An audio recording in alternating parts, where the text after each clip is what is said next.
non cubalel naaɓe gande koye poste men o famɗani onon PDS Dakar on ko ganduɗon hen mais min ɓeɗe noon oɗon gandi poste de santé cubalel ene waɗi gure kewɗe te kadi gure mawɗe ɗe ganduɗa ɗeɓani ni woɗɗodirde e cubalel par ce que so ƴeewi Abdallah koye men jeeya Sourey koye men jeeya Ito koye men jeeya Wuro Alfali koye men jeeya Law Thilel koye men jeeya donc ɗeɗo gure fof huufiɗu men ko cubalel oɗo ambulance aussi nguɗo ɓesgu cubalel wongu to e Italie e gardugol Mouhamadou Habib Kane le caméraman il faut bien prendre ça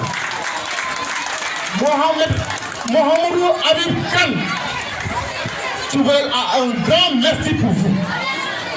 Nous avons un grand merci pour vous. Vous et la diaspora de Cubalel qui est en Italie. Vous avec l'ONG qui vous a remis cette ambulance. Nous vous remercions. Et nous sommes très heureux aujourd'hui pour récupérer ce don.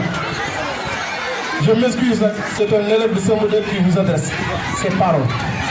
S'il y a une faute là-dedans, vous m'excusez d'abord. Bon, nous allons parler avec le TICT. Malheureusement, nous avons la pouvoir sans que mais au moins c'est la durée. Maintenant, c'est depuis. Elle s'est débrouillée pour comprendre le plat. C'est un cas de poste de santé de Cubalel. Il faut une dépendance serrée. Quand on le sert de Benin. Et nous avons dit que nous avons dit que c'est des caisses. Nous avons malade. Pour nous casser tout petit, on a une ambulance. Et nous avons une chance, machallah, nous avons dit que nous avons dit premier VP de l'année.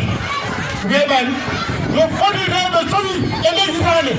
Quand vous faites le fond, ils ont dit que les Iranais. Tout le monde a dit que nous gagnons. Poste de santé de Cubalel a dit que nous gagnons. Poste de santé de Cubalel a dit que nous gagnons. Tout le monde a dit que nous gagnons.